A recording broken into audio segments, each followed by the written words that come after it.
ભરૂચ એલસીબીની ટીમે જીતાલી ગામની sweet dream સોસાયટીમાં એક મકાનમાં ભારતીય બનાવટના વિદેશી દારૂના જથ્થા સાથે એક ઇસમને ઝડપી પાડ્યો હતો.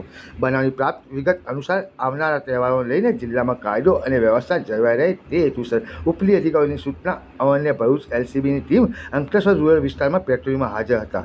તે દરમિયાન અંગત બાતમીથી બાતમી મળી હતી કે જીતાલી ગામની સ્વીટ ડ્રીમ સોસાયટીમાં મકાન નંબર 104માં રહેતો ઈસમ નામે બલવાનસિંહ ગોવર્ધામ દેવડા મૂળ રહેવાસી રાજસ્થાનનાઓ પોતાના આર્થિક ફાયદા સારું ગેરકાયદેસર રીતે ભારતીય બનાવટના વિદેશી દારૂનો વેપાર કરે છે. જે બાતમીના આધારે ભરૂચ એલસીબી ટીમે બાતમીવાળા સ્થળ પર રેડ કરતા ભારતીય બનાવટના વિદેશી દારૂની નાની મોટી બોટલ નંગ 20 મળી આવી હતી. પોલીસે 20 નંગ બોટલો કે જેની આશરે કિંમત 21,185 રૂપિયા તેમજ ઉપરોક્ત રેડવાળા સ્થળ પરથી મળી આવેલ ઈસમ બલવંતસિંહ ગોવર્ધામ દેવડાના અટકાયત કરી તેની પાસે મળી આવેલ એક મોબાઈલ ફોન જેની આશરે કિંમત 5,000 ગણી કુલ 26,185 મુદ્દામાલ કબજે કરી આગળની વધુ તપાસ અંકલેશ્વર પોલીસ મથકને સોંપવામાં આવી છે.